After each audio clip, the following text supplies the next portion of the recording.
Tiene que pasar bien. No, pero creo que no puede pasar, así que sí. Sí, dile que pase. Sí, Tiene un puedes hueco. pasar. Gracias. Que sería la clase de cosas que a mí me gustaría decir, sinceramente. A mí también. Pero no, es como una suscripción venosa. ¿Quién más te recomienda? Gracias. Nada.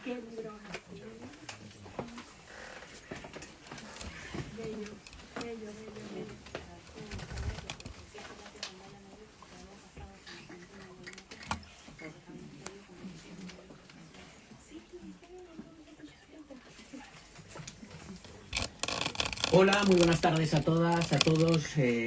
Muchísimas gracias por venir a esta merienda, a esta hora del té, donde vamos a celebrar algo que se irá descubriendo en la conversación, algo que se puede ver un poco en la atmósfera de esta maravillosa librería que conocéis todas, que es Librería Alberti, que es un poco una casa espumosa.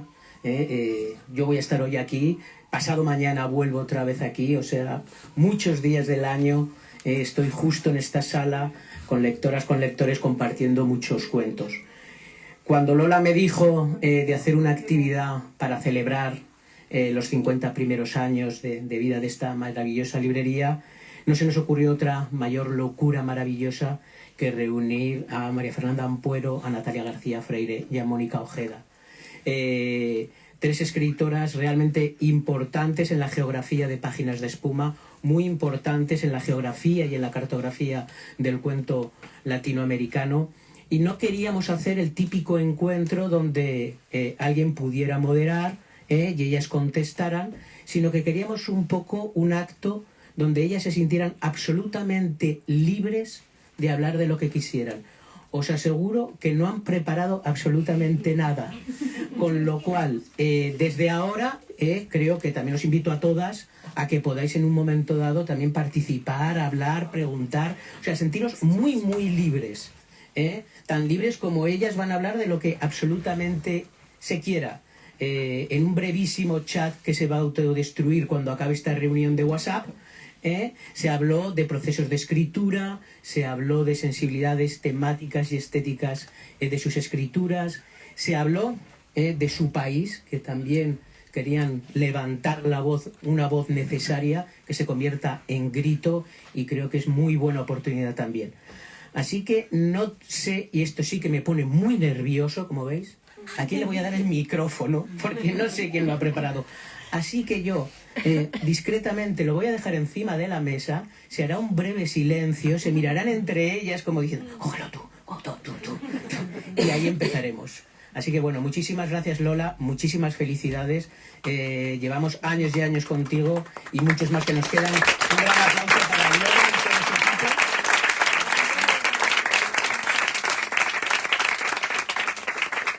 Y ahora viene el momento de los nervios.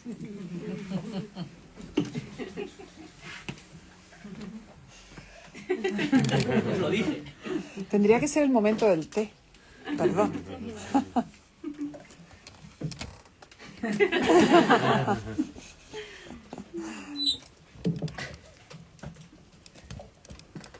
Bueno. Solamente lo he cogido porque me perturba más el silencio. Entonces vamos a romperlo de una vez. Bueno, muchas gracias obviamente a Juan por convocarnos. Para mí es un honor estar con Mafer y con Natalia, autoras además a las que quiero, me caen muy bien, admiro mucho su trabajo además, ¿no? Las leo con pasión, me encanta lo que hacen y realmente creo que son dos escritorazas. Y luego gracias a la Librería Alberti por cedernos este espacio y a todas ustedes por estar aquí hoy y compartir con nosotras. Bueno, quizás voy a empezar por lo incómodo, ¿no? Que estábamos teniendo un intercambio de correos, un poco hablando de este encuentro, y Mafe envió un correo que creo que resumió un estatus sentimental de nosotras tres, ¿no? Y me enviaste un mail y dijiste, la verdad es que me cuesta reunirme y hablar de Ecuador en estos momentos, o mencionar Ecuador, o pensar en Ecuador en las circunstancias en las que estamos, ¿no? Y quizás eso, para romper un poco, digamos, abrir la conversación, romper el silencio, quizás podamos hablar un poco sobre cómo cada una de ustedes, cada una de nosotras, vivimos la escritura en contextos complicados, ¿no? Es decir, de qué manera relacionamos también el acto de escribir con las circunstancias, obviamente nacionales del país del que vinimos, pero también regionales, globales, porque obviamente creo que ninguna de las tres pensamos, creo, ¿no? Igual me desmienten, pero yo creo que por haberlas escuchado que ninguna de las tres pensamos que la escritura y la literatura es algo que está separado de la vida y no está separado de lo que está aconteciendo. ¿Desde qué manera nuestras escrituras transitan por eso, van cambiando a través de eso también? Y no sé si ustedes lo han pensado o no, también pueden hablar sobre cómo eso es algo que no sabemos articular, ¿no? Pero también me parecería quizás que a partir de que eso es algo que a ti te preocupó en un inicio de nuestro encuentro, quizás hablarlo también, ¿no? Bueno, muchas gracias por reunirnos. Gracias, Juan, por pensar en nosotras para... Hay un... ¿Se oye bien? No. Sí. ¿No, verdad? Sí. ¿Sí?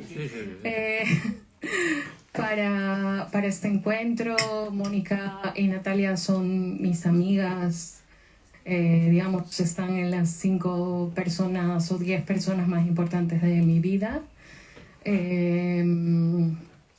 Juan también. Y para mí, yo estoy pasando tiempos muy complicados, no necesariamente por mí o por mi salud o por mi salud mental, que bueno,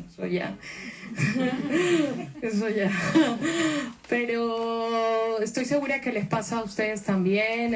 Estamos abrumadísimos y abrumadísimas de cómo no gritamos y nos prendemos fuego por la calle. O sea, seguramente hay una institución religiosa dentro de nosotras que no nos permite, no sé, enloquecernos y desnudarnos y correr, gritar y decir Palestina libre y gritar por Sudán y matemos a Trump y Elon Musk es un bastardo y darnos de baja todos de pues las redes que tienen todos estos desgraciados y Spotify, que nos convenció de que una de las cosas que más paz y felicidad y alegría y luz nos daba, que era la música, se convirtió en una forma de que este desgraciado gane dinero sin darle dinero a los músicos. Entonces, a mí la gente me pregunta, ¿por qué está tan brava? No sé qué, no sé tan brava. Sí, se sonríe, se ve bonita tu madre. No voy a sonreír por ti, desgraciado. No tengo ganas. Es que yo estoy viendo el fin del mundo. El otro día vi el telediario. Yo debería tener prohibido, como los padres que le prohíben a los niños que tienen como una alerta de Parents Advisor, no sé qué, de que los niños no pueden ver ciertos canales. La 1, el canal 24 horas y todos los del telediario deben estar prohibidos. Un segundito, vi que los polos están tan derretidos que ya se han convertido en camino de transporte de mercancías. ¿Se vieron Frankenstein? Eso no existe. Tuvo que crearlo Del Toro, ese hielo lo tuvo que crear. Ya no existe. No existe. O sea, vamos a recibir más ropa y más cosas de mierda que no necesitamos porque ya no hay polos. O sea, que habrá que contarle a los niños cómo eran los osos polares. Y luego, un niño de 16 años llorando, diciendo que él debería estar pensando en el cole, teniendo fiestas y teniendo novia, y lo que está pensando es si vuelve a casa y no encuentra a sus padres porque son latinos, viven en Estados Unidos. Y el chiquillo, o sea, era un chiquillo de 16 años llorando a mares, diciendo, no sé si al volver van a estar mis padres en casa. Claro, entonces tú dices, y luego noticias de Sudán, noticias de Palestina, pero claro, la gota que derrama el vaso para nosotras, supongo, es que nuestro país se ha convertido en un narcoestado y que básicamente no hay dónde regresar. O sea, cuando la gente me pregunta, ¿no? ¿Regresarías a Guayaquil? Antes tenía otras respuestas, pero ahora es... no, porque me pueden matar. O sea, me pueden matar no por mi apertura política, no porque hablo sobre estos temas, no por ser una perseguida. Me pueden matar una bala perdida. Me pueden matar unos narcos porque se pusieron a pelear entre ellos, ¿no? Entonces, es un día feliz, por un lado, porque estamos celebrando esta librería maravillosa, y 50 años de una librería es heroico.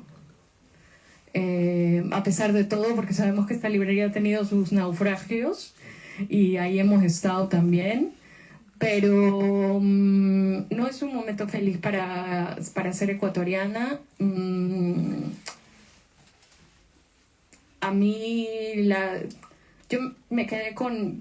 Hay muchas cosas dentro de las propuestas del presidente actual, que como saben, un presidente neoliberal, fanático de Trump, etc.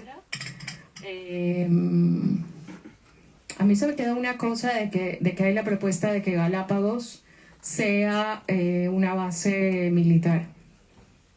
Y de repente a mí se me vienen como esas ideas a la cabeza de, no sé, decenas, cientos, miles de botas militares. ¿Han visto las botas militares de los gringos? Aplastando los huevos de iguanas que solo hay ahí, de tortugas marinas que solo hay ahí, de aves que solo hay ahí, que además confían en el ser humano. Entonces, sus lugares de anidar y sus lugares de parir y sus lugares para poner sus huevos o criar a sus animalitos están bastante cerca de la gente, y bastante cerca y sin hablar de lo que pasa debajo del agua, las pruebas nucleares, las pruebas que van a hacer, el cielo, etc. Es apocalíptico. Es un tiempo apocalíptico para mí. Lamento. Luego ya me dirán, oye, no, Mafer, vente, te invito a unas copas, te ayudo un poco, te invito a una ribotril, por favor. Pero creo que también hay que saber lo que está pasando en ese país que está teniendo un proceso de transformación ya ni siquiera sé con qué compararlo, la verdad. Es más allá de El Salvador, más allá de... En fin, somos tan racistas que empezamos a matar y desaparecer a los niños racializados, a los niños afroecuatorianos, menores de edad. Cuando digo niños es literal, porque eran quienes traficaban con drogas, cuando todos sabemos que los que trafican con droga tienen submarinos y tienen avionetas, ¿no? No son unos niños jugando al fútbol. No sé, Natalia, ayúdame. A ver, resuenan muchas cosas. Primero, gracias a todos por estar, gracias a la librería. Hay algo que has dicho de este tema que es heroico, ¿no? Mantener todo este tiempo la librería. Y hay algo que resuena pensando en Ecuador, y que a mí al menos me da una pequeña luz, y es que sí siento que en ese territorio que está amenazado y lleno de terror, un terror que viene desde arriba, desde el propio Estado, que viene desde unas clases económicas que siempre han estado de alguna manera buscando esta forma de sostener y de apropiarse de todo eso que somos. Pero hay algo que me da algo de luz, y es que creo que las redes de artistas en Ecuador sí están bastante politizadas. Yo creo que, no sé, conozco a muy poca gente en Ecuador, y sí que hay también, que no quiera hablar, sobre todo artistas, escritores, y eso sí me parece valioso, ¿no? Que de repente esta idea de que el arte no es político, la escritura no es política, no es posible. No, la gente no quiere callarse. Y creo que hay una especie de intento de imaginar ciertas posibilidades. Hablando justo de este encuentro, un poco antes, Mónica nos había escrito para pensar en un taller que podamos dar y que eso fuese destinado para gente que perdió mucho en las manifestaciones que hubieron en Ecuador. Y pienso que estamos de alguna manera tratando de articular algo, igual que en la escritura, ¿no? Que la escritura es un espacio de resistencia y la imaginación también, pero bajo todo ese terror, de repente hay redes y hay cosas que se articulan, y siento hay algo de posibilidad o algo de sensación de que se puede al menos incluso tratarlo de pensar desde aquí, porque es verdad, yo pensaba hoy, imagínate este encuentro en Ecuador o estar las 3 en una librería en Ecuador, sería, ahora mismo ni siquiera me lo puedo imaginar, ¿no? Y igual allá se están haciendo cosas, se están haciendo un montón de cosas y la gente está... hace tiempo hablaba con Juliana Ortiz, que justo está su libro aquí, que es otra escritora ecuatoriana poderosísima. Y si hay algo que yo admiro de Juliana es esta capacidad que tiene para revelarse, bailar, convocar algo que ella me decía, a mí Guayaquil me mata y es terrible y es durísimo, pero no me voy a mover. Como estoy aquí, estamos organizando cosas, queremos retomar las calles de alguna manera, hacer algo, y ahí yo siento toda la admiración por eso. Y luego hay como algo que a mí me interesaba quizá preguntarles hasta por esa curiosidad, de cómo ante esa imposibilidad a veces que se va generando de volver, de repente en la escritura, por otro lado y de manera muy extraña, es como si ese territorio cada vez estuviese más presente en lo que uno escribe, ¿no? Es como la posibilidad de regresar ahí se aleja y sin embargo la escritura sigue siendo quizá como un nexo, una forma incluso de transformar o de repensar, de rehabitar ese territorio una y otra vez con dolor, con rabia, como con un montón hasta de preguntas sin respuesta, y a veces yo creo que esa es una escritura que a veces duele y que es difícil, y yo quería preguntarles cómo la transitan. Porque yo llevo aquí 1 año y medio, van a ser 2 años, y siempre pienso, ¿no? Siempre siento que se me hace cada vez más difícil esa relación con la escritura, pero a la vez hay algo como más poderoso también ahí.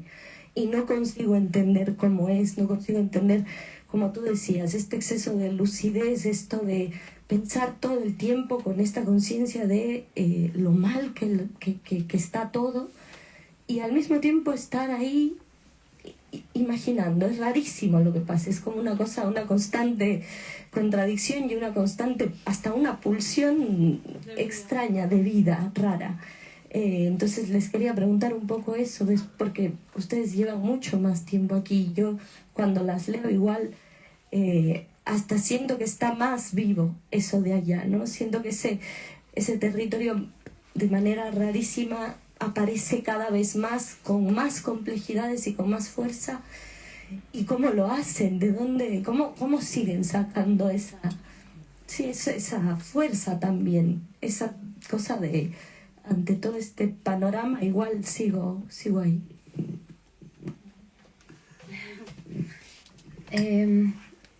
Bueno, voy a responder a lo que has preguntado, pero justo antes lo voy a articular con una cosa que estaba pensando a través de lo que han dicho las dos, ¿no?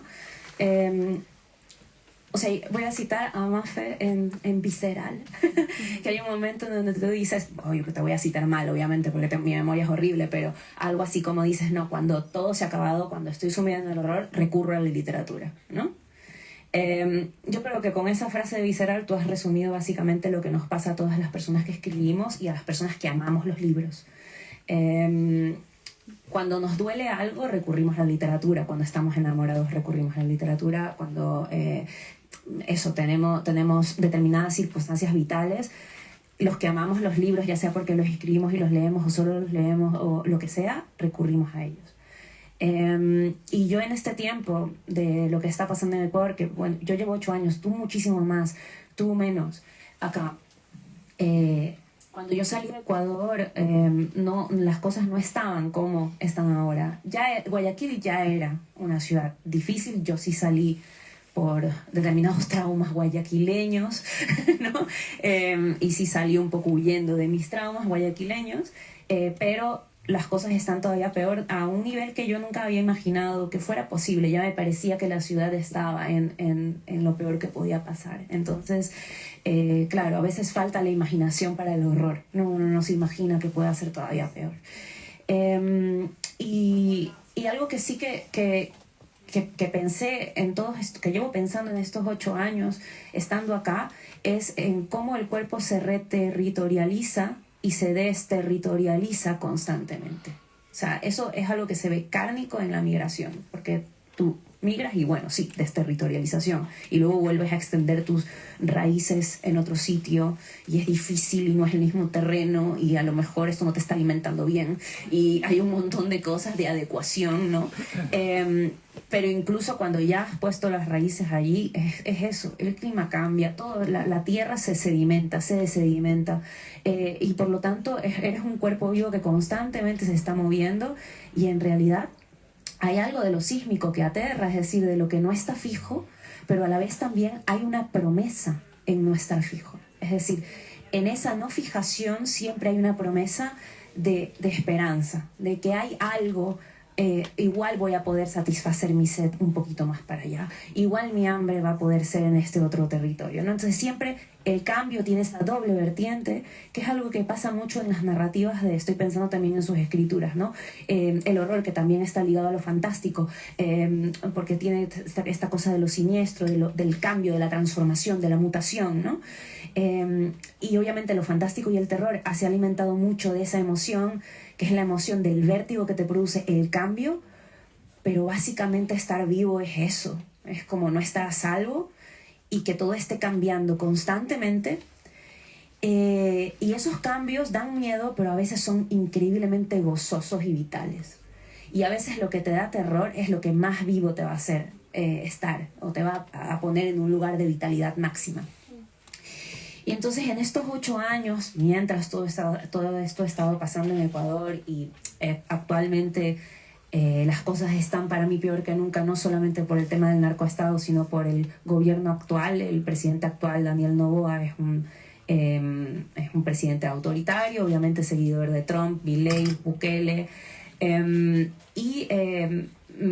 me parece también eso, que se está instaurando un neofascismo en Ecuador, ¿no? Y me parece que he estado pensando también, como les digo, en cómo las narrativas se encarnan, es decir, las escrituras se encarnan. Y he estado recurriendo a la literatura, leyendo a muchas autoras en estos últimos años que trabajan con la vinculación de la mutación, lo monstruoso, el miedo, como algo que puede estar vinculado también a una promesa ulterior de algo no solamente clausurado, sino de algo que se apertura, de un cambio que puede llevarnos a un lugar deseable, ¿no? Y eso a mí me ha ayudado un montón, o sea, a gestionar el dolor de que haya narrativas, necronarrativas, ¿no? En Ecuador el gobierno actual genera unos necrodiscursos que tienen que ver como a coger el miedo de la población, que es algo que también pasa aquí en España, por cierto. El partido de extrema derecha Vox lo hace constantemente, hay que estar muy atento porque esto en cualquier momento se nos sale de las manos, pero toma el miedo de sectores de la población, el terror, el miedo, la angustia, el dolor, y promete, ¿no?, solucionarlo a través de la exclusión de grupos sociales minoritarios. Como tu miedo va a desaparecer, tu dolor va a desaparecer si echamos a los migrantes, si nos deshacemos de los queer, si nos deshacemos de la diversidad, porque esa diversidad, que es lo monstruoso, es lo mutante, es lo que se desterritorializa y se eso entonces se vuelve a territorializar otra vez. Eso es lo que genera pavor, ¿no? Entonces, como estos necrodiscursos generan escrituras, y por eso vuelvo a la literatura, generan escrituras estáticas, como cerradas. Dice, aquí no va a haber cambio. Y eso a veces alivia el terror de la gente. Pero allí donde no hay cambio tampoco hay vida. Está muerto, por eso digo que es necroescritura y es necrodiscurso, claramente. Entonces, he estado leyendo en estos últimos años mucho a Donna Haraway, mucho a Braidotti, muchísimo a Le Guin, ¿no? A Ursula K. Le Guin. Y eso, llevándolo a la escritura, arrastrándolo, pensando en la gran pregunta, que no la tengo resuelta tampoco, pero creo que es algo que pues me llevará, creo, nos llevará toda la vida, pero preguntarnos, bueno, ¿cómo puedo no hacer, cómo no hacer una escritura que clausure cosas, ¿no? Es decir, nosotras que trabajamos además con géneros que normalmente han sido históricamente a veces atacados, ¿no? Como lo fantástico y el terror como géneros que, entre comillas, no, es que lo ven todo desde el lado oscuro o solo clausuran y tal. Pero pues tú le dejas a Donna Haraway y dices, no es verdad, si hay una lectura de lo monstruoso y hay una lectura de lo gótico y hay una lectura de lo fantástico, como la promesa de los monstruos, como dice Donna Haraway, como esa cosa que muta y que puede tener cambios absolutamente, rabiosamente vitales, ¿no? Entonces, pero claro. hay una insurgencia también. Ajá, sí, eso, esa insurgencia. 1974, como en un mundo feliz, perdón, no, agarra, no, para conversar. No, o sea que en las novelas que nos han formado en la ciencia ficción siempre hay un cambio de paradigma, alguien que se da cuenta de que le han jodido pero bien, ¿no? Y un mundo feliz, por ejemplo, que dices, no, qué coño. Yo estoy bien feliz. O sea, me prometieron esto, sonaba bien. En su cabeza sonaba espectacular. Y luego de pronto, no, o sea, yo no quiero esto tampoco, ¿no? Entonces surgen en las grandes historias, en Bradbury, en Asimov, en Ursula Le Guin, en Angélica Gorodischer, surgen estas insurgencias que son las que se escapan, son las que se alejan de la perfección, son las que deciden, ya saben, en cualquiera de las películas que se pueden imaginar, siempre, yo qué sé, Snowpiercer, que es una que a mí me encanta, hay una insurgencia, ¿no? No me jodas, hay clases sociales en cada vagón. Bueno, pues a mí no me vas a tener aquí en una no vivir, ¿no? En un no lugar, que es el vagón de los pobres y de los que se colaron al vagón, además, ¿no? Que no fueron invitados. Que es lo que están básicamente haciendo todos estos que son los dueños de las redes sociales, que es haciendo búnkeres para ellos y sus amistades. O sea, yo de verdad, yo crecí con lo de la Guerra Fría. Entonces era chunguísimo, porque tú eras una niña y pensabas en esa persona apretando el botón. No, ese botón está apretado hace un montón de tiempo y además les hemos ayudado a apretar el botón. Porque les hemos dado toda nuestra información a esta gente. ¿Saben? Esta gente sabe todo de nosotros. ¿No les ha pasado que están hablando y de repente les sale una publicidad de pañales para adultos. No es que yo haya hablado de pañales para adultos, por favor, aún no. Y eso que tengo 50 años como la Alberti y estoy tan maravillosa como ella, pero tú hablas de eso y de repente sale, ¿qué es esto? No, es que el gran hermano te vigila, amiga. Y eso ya está pasando. Entonces, me encanta lo que ustedes dicen, a pesar de que igual yo sigo siendo la pesimista de siempre. Pero sí me parece bonito pensar en una distopía. Bueno, esto se habló mucho. Estuve en un festival en Barcelona de justamente de ciencia ficción, fantasía y terror, en el que se repitió mucho la frase esta de: es más fácil pensar en el fin de la humanidad que en el fin del capitalismo. ¿No? Que es una frase como muy brutal, pero muy cierta, digamos. O sea, a mí no se me ocurre tanto literatura sobre el fin del capitalismo y sobre el fin del mundo, mucha y muy aterradora y muy cierta, además. O sea, yo tengo una, ¿cómo se llama esto? Una ecofobia, se llama, una ecoparanoia.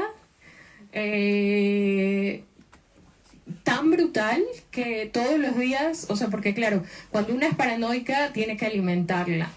Esa es la enfermedad del paranoico, entre otras. Y entonces todos los días veo si han desaparecido especies de la naturaleza. No canela y eso, sino animalitos. O sea, y sí está pasando. Aceleradísimo. O sea, somos lo peor que le pudo haber pasado a este planeta. O sea, de verdad, si alguien me dice a mí, como hubo una película en la que había que matarse para sobrevivir, no sé si se acuerdan, yo veo todo lo que es apocalíptico, malo o bueno. Entonces, esta era que no había agua, no sé qué, y entonces había que matarse. Yo me anoto primera al asunto este. O sea, somos un problema. La pandemia nos enseñó cómo la naturaleza volvió a tomar su espacio. Porque claro, la gente decía jabalíes por Barcelona. No, ese era el terreno de los jabalíes. O sea, le construimos una ciudad, le construimos una carretera en medio de su tierra. No que los ciervos cruzan la carretera. No, la carretera cruza el terreno de los ciervos. Y los atropellan, además. Entonces, yo ojalá que pudiera verlo como ustedes lo ven y que pudiera pensar que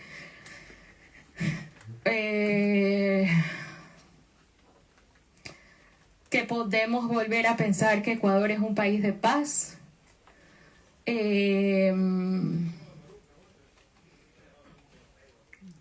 Yo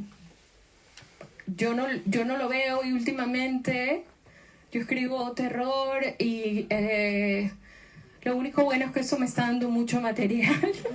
Demasiado. Basta. Quiero escribir una novela romántica. No, eso no se puede. Últimamente vienen zombies. Mi subgénero del terror favorito es el zombie. No, porque no me da nada de miedo. Y entonces aprendo.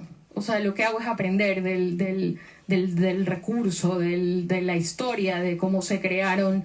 Ya saben que cada monstruo, entre comillas, o sea, cada criatura que hace peligrar a la humanidad tiene sus reglas, cómo se mata, bla, bla, bla, bla. Y eso a mí me interesa mucho.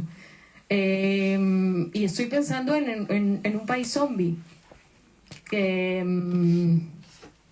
En un país donde los muertos regresan a preguntarnos qué hicimos. Mi papá contaba que, pues es una cosa que me ha venido mucho a la cabeza también, que cuando ellos eran chicos se subían a un monte donde está el cementerio de Guayaquil, que por cierto es un cementerio precioso, y que habían, no sé si a ustedes les decía, ustedes son súper jóvenes, pero mi papi comía ciruelas de muerto, que eran unos árboles de ciruela que se daban en el cementerio. Entonces estaban súper bien, o sea, la piel estaba bonadísima, la de la tierra, y ellos iban y devoraban, o sea, quedaban, ¿no?, a reventar de ciruela de muerto, y últimamente me viene todo el tiempo la ciruela de muerto, o sea, el árbol que sale de la tierra abonada por los muertos. ¿Ustedes se acuerdan cuando se dañó esta morgue gigantesca en Guayaquil? Bueno, se dañó una especie de refrigerador gigante donde tenían cientos de muertos que no habían sido reconocidos porque eran de narcos sobre todo. Y seguramente sus familias sabían que los narcos estaban observando si iban a recoger el cadáver, ¿no? Pues yo me imagino toda esa gente volviendo en plan zombie. ¿Sería una novela que leerían? O sea, sí tienen que comprarla, ¿eh?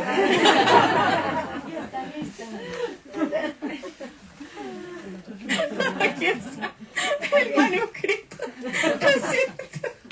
Pero estoy pensando mucho en eso, o sea, es que no puedo pensarlo de otra manera. Se trata, o sea, el zombie es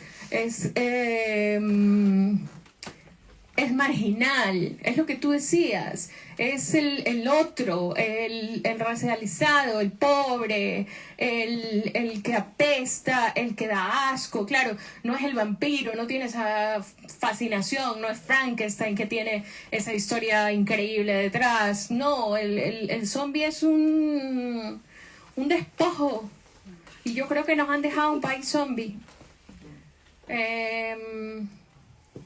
Guasipungu y zombies voy a escribir. Por favor, ayúdame. No bebo, No sé cómo recoger todo esto. No ¿Cómo salimos de todo esto? Puedes de aquí. La misma pregunta que tú hiciste. Contéstalo de escritura. Ajá. Como, porque, sí. ¿Qué te está pasando ahora en tu relación con eso? Bueno, yo también pienso mucho en zombies. Tengo un cuento de una mujer zombie, una mujer que está muerta, básicamente. Pero revive, ¿no? Pues si está muerta no. No, está muerta. No, está muerta. Está muerta, está muerta. Escritora. Es escritora, sí, está muerta. Ah, está muerta, pero hace cosas. Sí, bien, está muerta, bien, pero su cuerpo está Vale. haciendo cositas. Dice Judas, zombie. Por ejemplo. Que claro, que en ese sentido, con el tema de la escritura, creo que es imposible que no esté totalmente contaminada de todo lo que nos está pasando dentro. Uno está terriblemente atravesado por todo.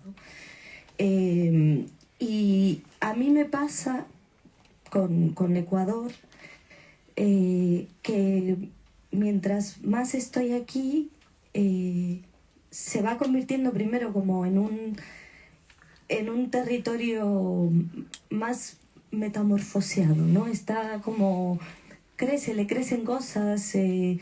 Ya de por sí a mí siempre me ha costado muchísimo ubicar las historias en algún sitio. Es como suceden en un espacio que va marcando sus propios límites, sus propias reglas, y yo estoy ahí como descubriendo qué es ese sitio. Pero ahora ya directamente estoy como en un desierto ahí.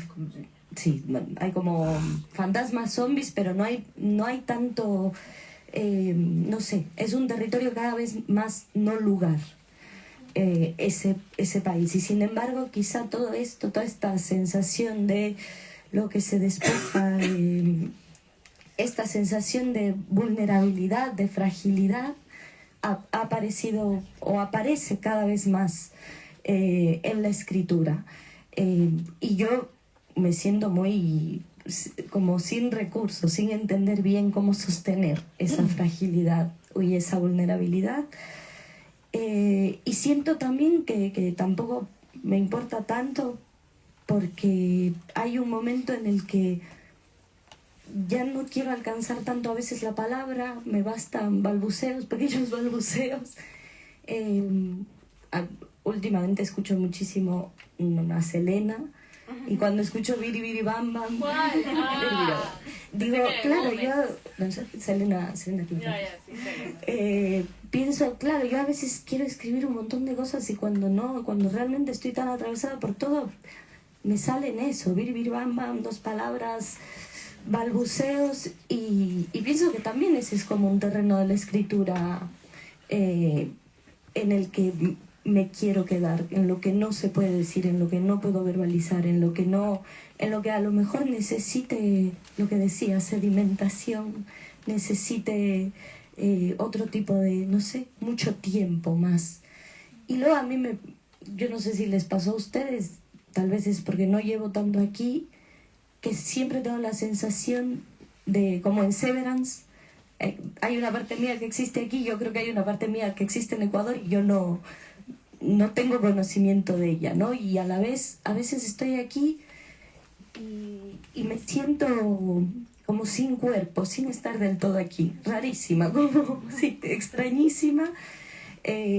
A veces salgo a caminar por Madrid, me voy contando yo a mí misma, estás caminando por aquí, ahora vas a cruzar la calle, ahora vas a girar, porque es como si necesitara eso, narrarme a mí misma cosas para sentir que existo, como si no sé, tengo la sensación de no existir del todo aquí.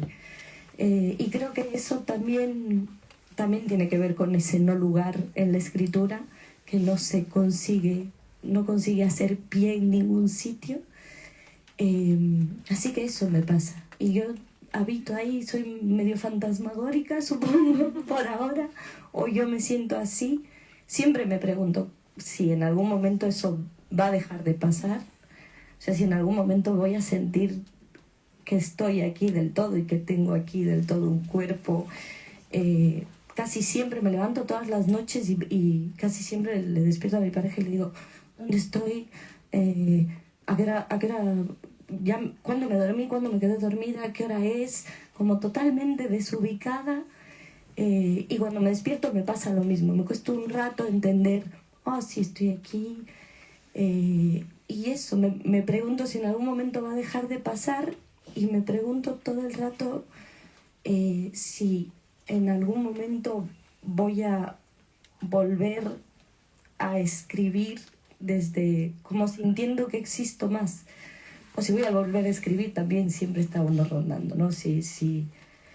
Cómo son todos esos procesos, porque creo que no hay como, o yo al menos no tengo un método, nunca tengo respuesta, siempre está todo por hacer, pero ahora más, ahora fuera de Ecuador mucho más, como está, realmente es niebla y tinieblas.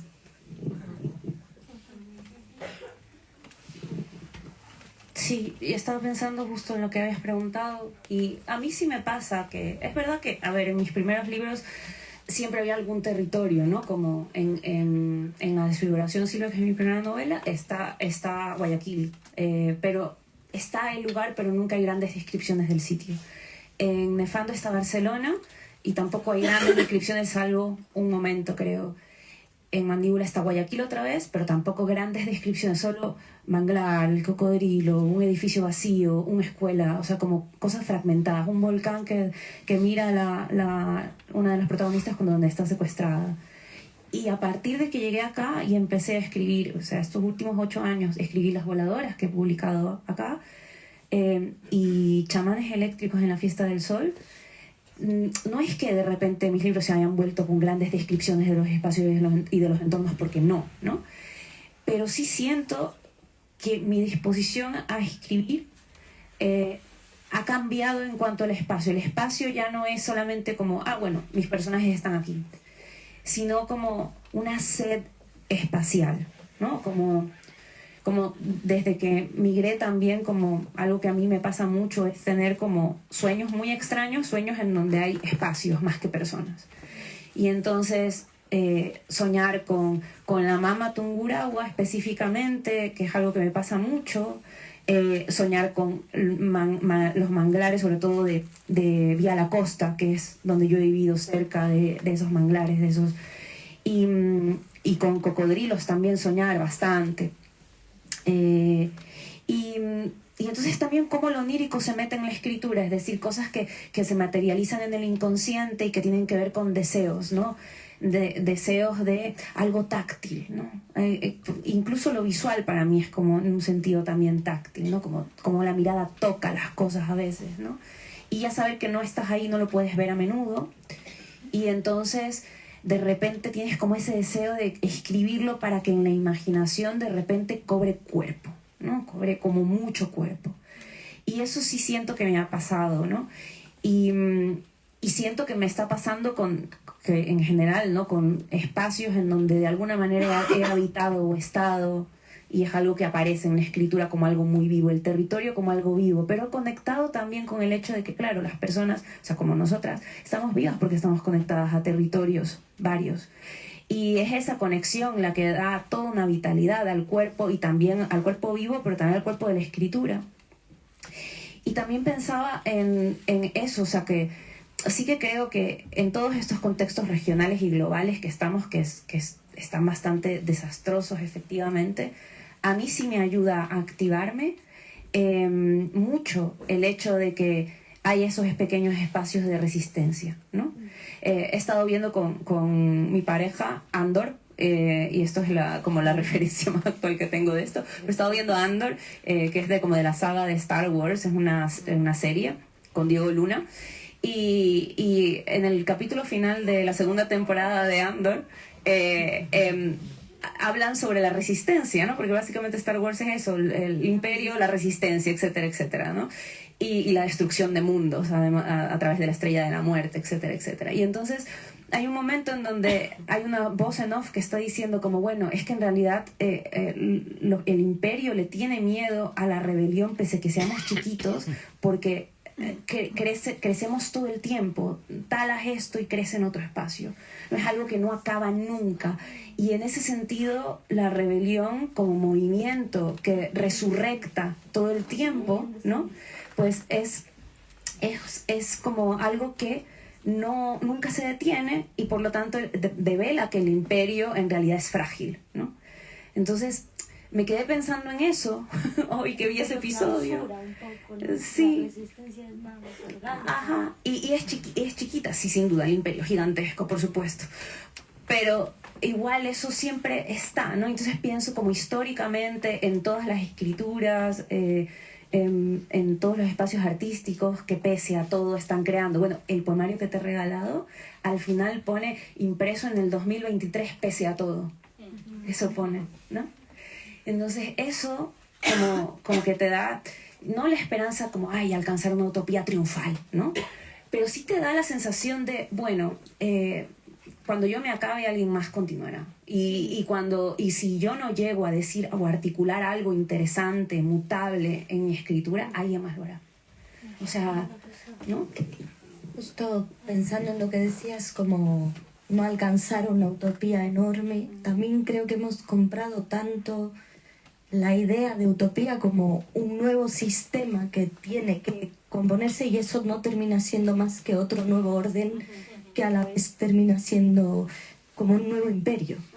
Y pensaba ahora en muchas escrituras justo de género, ciencia ficción en Latinoamérica, que piensan la utopía como pequeños brotes, ¿no? Como mucho más pegado a nuestras propias ideas de utopía, que no tiene que ver con volver y crear otro nuevo orden. Además, ya la idea de orden, o sea, es como...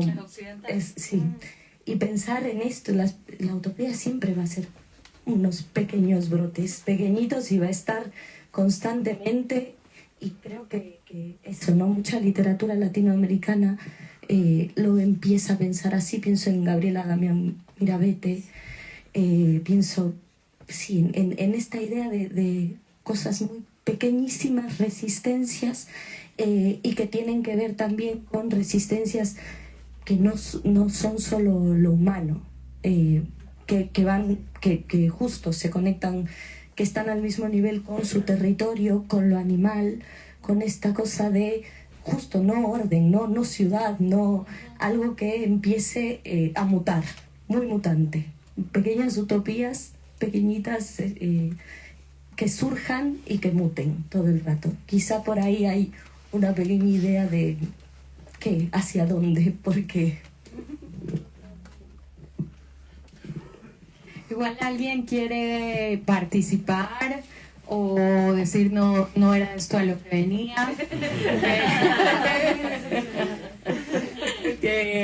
Yo creí que era otra cosa. Tenía entradas para el cine, etcétera. Y nos encantaría, bueno, sí, ¿no? Nos encantaría escuchar a la gente, que además hay muchas. Gracias. Si tienen alguna pregunta que nosotras podamos responder, o que otra persona del público quiera también poder intentar responder. Si me pasáis el micro y así se lo vamos repartiendo. Vale, cógelo. Sí.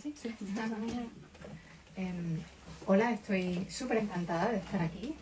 La conversación me parece estupenda y he conectado muchísimo con el tema de las pequeñas resistencias y de que en la literatura sigue surgiendo de una manera mucho más orgánica y mucho más presente el origen cuanto más tiempo lleves fuera del lugar de donde vienes, ¿no? Entonces, yo vengo de Nicaragua y hace, pues como 40 años que estoy aquí y todavía en mi literatura siguen saliendo la comida, o sea, de una forma, impresionante. Para mí la comida es muy importante y cuando yo pienso en comida, pienso en la comida de allí, en la comida que me hace mi madre.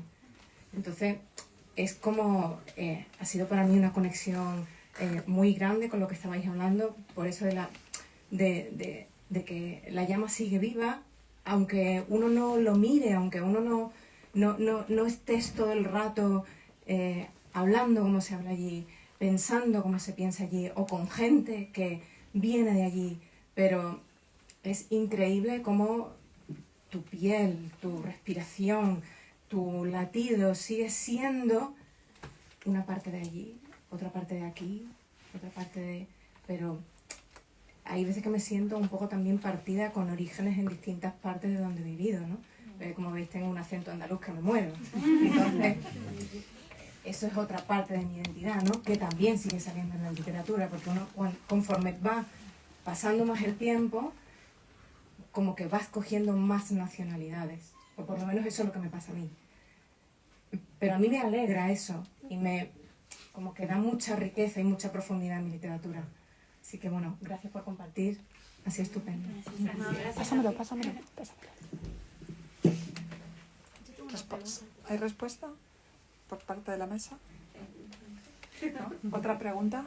Yo Aquí. Había dicho antes ella. Ahí detrás, perdón. ¿Qué tal? ¿Cómo están? Gracias. Gracias por reunirnos acá. Yo tenía una pregunta otra vez sobre esta cuestión de la distancia transatlántica, en este caso, con su país. Y una pregunta con respecto a ustedes como lectoras, ¿no? O sea, cuando ustedes leen, ahí nombraron a Juliana, a otras autoras ecuatorianas, pienso en Daniela Belorio, en Gabriela Ponce. ¿Cómo, qué efecto les hace a ustedes? Porque, por lo que entiendo, Gabriela Ponce escribe desde desde Ecuador, quiere decir. O sea, ¿cómo se relacionan ustedes con estas otras escrituras que se producen desde Ecuador? ¿Sienten que su propia literatura está más distante del país, del idioma que se habla ahí, ¿no? Porque ustedes viven en español, pero claro, es un español de aquí, ¿no? Y entonces, ¿cómo se relacionan con estas escrituras que se siguen produciendo de su país? Si sienten como una distancia y sienten que ellas están más cerca del lugar que ustedes.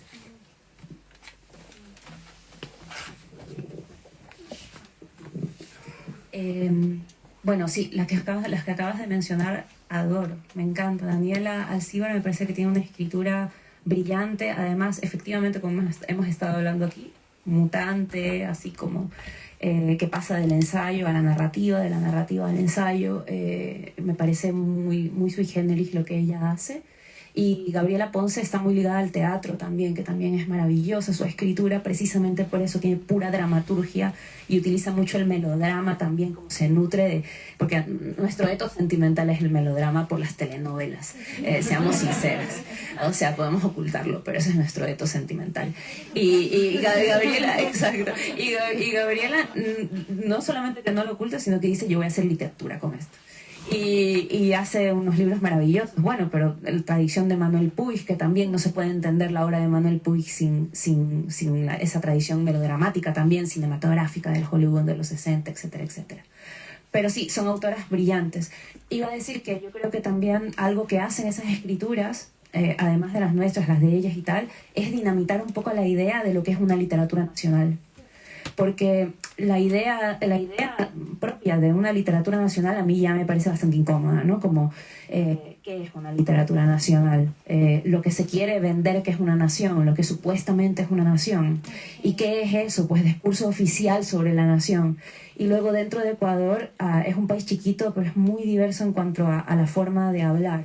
En Quito no se habla igual que en Guayaquil, ni que en Esmeraldas, ni que en Cuenca. Hay formas muy distintas de hablar. Entonces eso en las literaturas también de distintas procedencias. Juliana, que vive en Guayaquil, pero es de Esmeraldas, tiene una forma de hablar muy específica que es la mixtura de Esmeraldas y Guayaquil.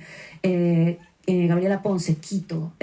Daniela Alcibar Bellolio nació en Guayaquil y creció gran parte de su infancia en Guayaquil, pero luego se fue a Quito, entonces Guayaquito, ¿no? Entonces ahí hay unas cosas como diversas, rompen con la idea de qué es la lengua en español de Ecuador, que para mí también es una lengua monstruosa en el sentido de que está atravesada por muchas cosas, incluso en la costa, en donde hay menos influencia del quichua, nosotros también decimos ñaña, hay un montón de palabras del quichua en nuestro español, por ejemplo, ¿no? Y más todavía de donde viene Natalia, que es Cuenca, ¿no? Pues las ciudades más de la sierra.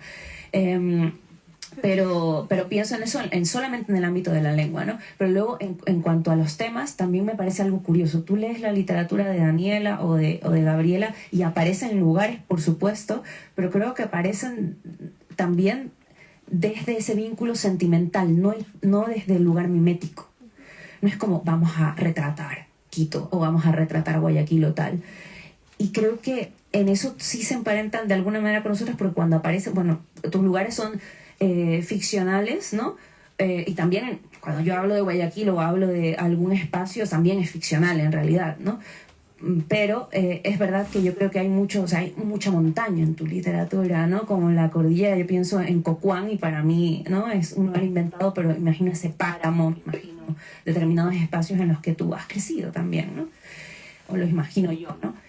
Y siento que esos espacios en la literatura son sentimentales. Por eso son ficcionales, incluso cuando uno hace una referencia concreta, ¿no? Y en eso sí, en nuestros espacios son bastante sentidos. Tu Guayaquil, en tus libros de cuentos, ¿no? Ese cuento maravilloso que es la descripción es en Urdesa, donde sube el agua, ¿no? Y se inunda, ¿no? Toda esa parte, ¿no? Y o sea, esas descripciones de las inundaciones que los de Guayaquil los conocemos de sobra, ¿no? Es también como ese vínculo sentimental con determinados espacios. Y en ese sentido son muy diferentes. Cada quien ha vivido el espacio de una manera biográfica muy distinta, ¿no? Yo sí creo que la literatura ecuatoriana, lo que se consideró la literatura ecuatoriana hasta hace 20 años, tal vez 30, era una literatura efectivamente como de esto es Quito y aquí te lo enseño y estos son los personajes que recorren Quito, estos son el borracho, la prostituta y tienen nombre y apellido y los puedes conocer y ¿no? Y están allí, o yo que sé, El Rincón de los Justos de Guayaquil, que es una novela mítica de Guayaquil, donde puedes encontrarte los lugares a donde iban los poetas, bla, bla, bla, bla. Y creo que nosotras, pienso en Solange Rodríguez Pape, por ejemplo, que creo que tiene conmigo muchas cercanía por el terror y la búsqueda de personajes terroríficos y situaciones terroríficas con sus personajes. Solange escribe en Lima, le da igual, ¿no? O sea, escribe en Lima, escribe en Europa, porque no escribe en Estados Unidos, porque no es lo importante de ser, como quien dice, una literatura que represente a tu ciudad, sino una literatura más quizás hermanada con la poesía ecuatoriana, que lo que buscaba era otra cosa, hablar de otra cosa, de la montaña, pero de una montaña, la suya, la mía, de un mar, el suyo, el mío, ¿no? Y creo que en eso estamos como haciendo un lugar con piezas de nuestra memoria, como tú decías, y con piezas de nuestra propia fantasía y de nuestra propia creación. Gracias.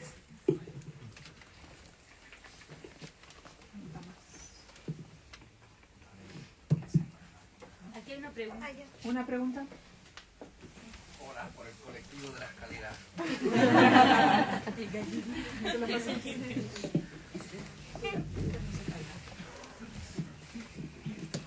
Gracias.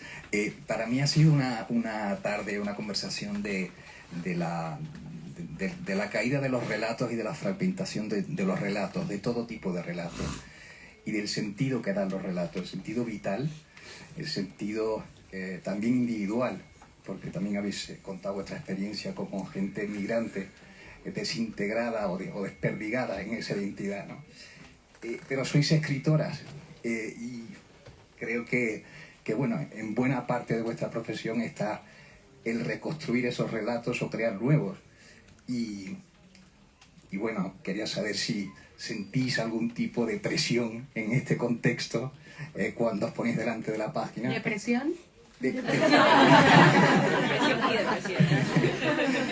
Y si en algún momento le veis el lado positivo, a decir, me encontré con alguien al que de repente le iluminé una parte de la identidad con aquella cosa que hice, o le di sentido a una parte de su vida porque escribí aquella cosa, ¿no?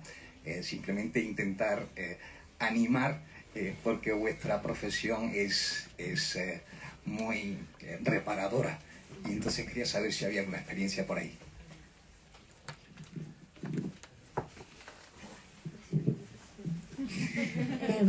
Hay algo que desde hace tiempo, como solo comentamos mucho entre autoras, que seguro les pasa, y es que mientras uno escribe, también al mismo tiempo es como muy consciente de un montón de cosas que pasan en torno a esa escritura, de lo que se dice que debería ser la escritura femenina, o lo que es la escritura femenina, o lo que es la escritura ecuatoriana, o lo que es que yo creo que cuando mencionabas o preguntabas esto de si uno siente una clase de presión, creo que las mujeres escritoras sí que tenemos mucha presión encima cuando nos enfrentamos a la escritura, y para mí ha habido siempre un darle la vuelta a eso, sobre todo conversándola con otras, como una cosa de ser crítica, ante lo que uno está construyendo todo el tiempo, y eso no tiene por qué ser malo, ¿no? Porque te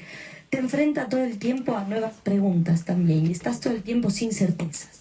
Y creo que el que escribe, o cuando uno escribe, las certezas cierran, como tú decías, las certezas cierran espacios. Yo esa es como la única, o quizá algo de presión que pueda haber sentido, esa sensación de constantemente tener dilemas en torno a lo que debería, podría, sería, pero resolverlo muy así. Y luego con lo que decías del tema de reconstrucción de relato, y de quizá si en algún momento a alguien eso le ha tocado, a mí en general eso nunca me ha generado presión. Creo que hay algo totalmente precioso en la idea de que un libro te toque, como decías, ¿no? De que un libro te toque y te convoque. Y yo cuando escribo sí tengo la sensación, o siempre hay como un lector o una lectora del otro lado.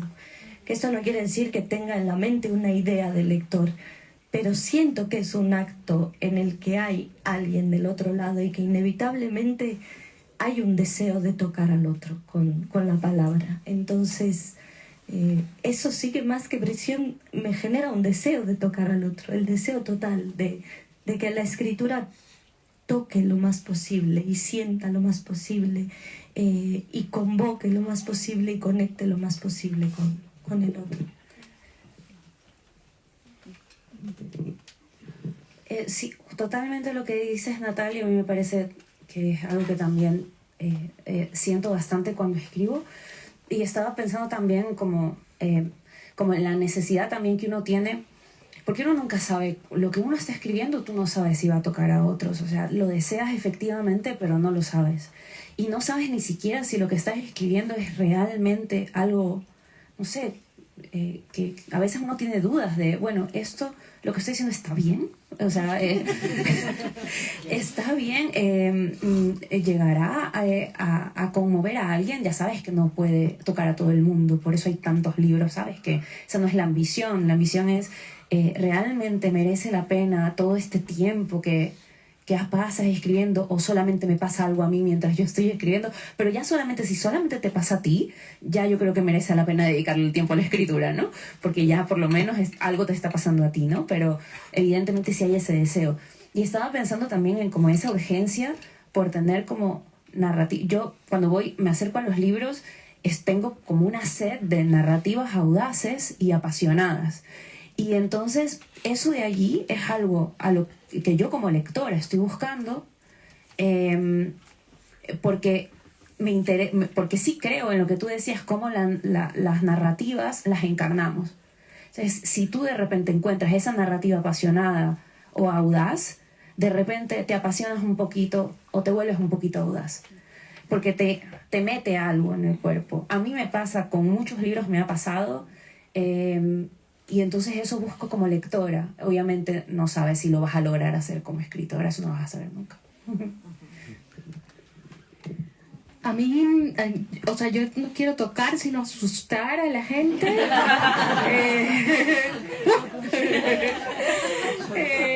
No, sí, en serio, es así. Y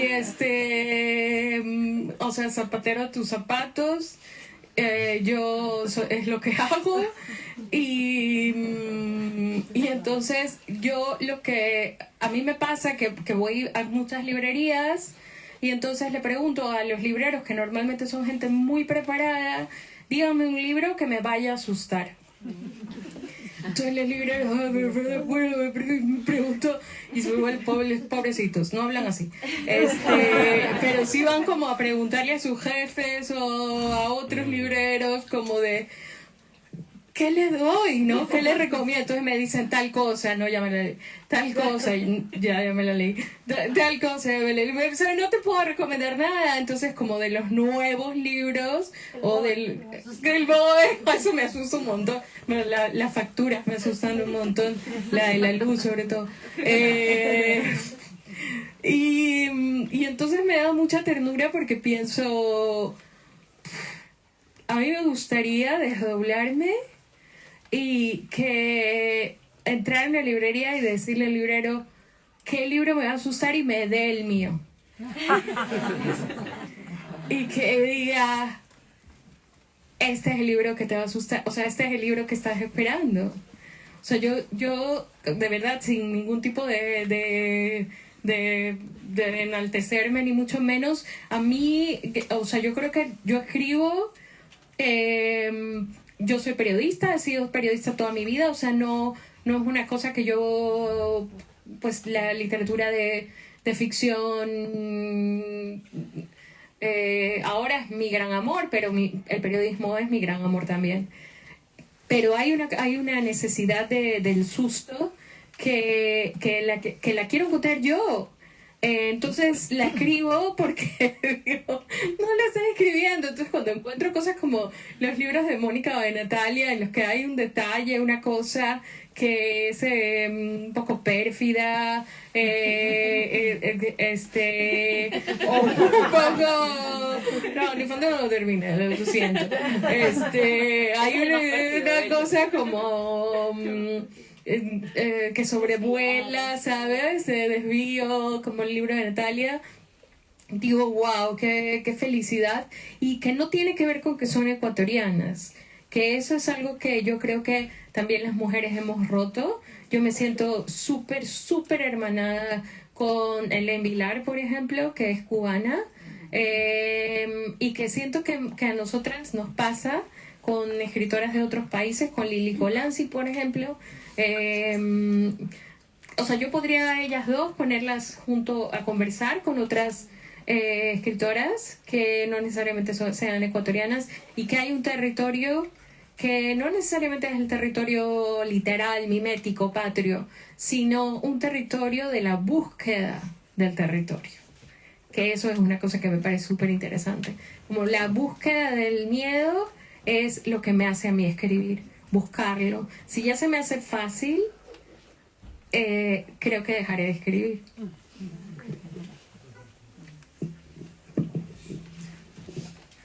Si no hay más preguntas, nos tenemos que comer el panetone. Sí. Está ahí, lo tenemos ahí a punto y el cuchillo al lado. Nos acercaremos a María Fernanda, el cuchillo, por si acaso. Yo quería daros las gracias, muchísimas gracias a las tres, a Natalia, María Fernanda, Mónica, y las gracias a Juan Casamayor, porque bueno, es eso. Juan Casamayor, Encarni, la editorial Páginas de Espuma es una casa hermanada con esta casa, con la librería Alberti, y así nos sentimos desde hace muchos años, desde hace por lo menos 20 años, ¿no, Juan? Ya casi 26. Casi 26 años que nos encontramos, él con sus cuentos, Encarni con sus cuentos, y aquí en la Alberti pues buscando aliados, buscando cómplices, buscando amigos, amigas, ¿no? Y esta tarde, celebración de los 50 años, de medio siglo de la librería Alberti, quizá en un día como hoy, porque era también noviembre, era un Madrid mucho más frío que el que estamos viendo ahora con este cambio climático, ¿no? Que tanto nos asusta, y que donde nos sentimos tan juntas, ¿no? En esa pérdida de diversidad y de vida. Pero estos momentos, el momento de esta tarde aquí en la Alberti, con estas magas, con el silencio de todas las lectoras y los lectores que han venido desde muy lejos a escucharos, pues es un momento de verdad, de vida, de resistencia, que nos hace pensar con optimismo en un futuro, ¿no? Esta librería aguantará gracias a esta conciliación de libreros, de libreras, de lectores, de lectoras, de autoras, de creadoras y de editores y editoras como Juan y como Encarni. Así que muchísimas gracias, ha sido muy emocionante escucharos a las tres. A Natalia no la habíamos escuchado todavía aquí en la librería Alberti, es su primera vez, pero estoy segura de que va a haber muchas más. Y a María Fernanda y a Mónica sí que habíamos tenido la suerte ya de tenerlas aquí en este lugar. Así que sois muy potentes por separado y sois súper potentes juntas. Entonces podéis hacer lo que queráis con las palabras y con vuestras ideas. Así que muchísimas gracias y enhorabuena, y por favor seguid así.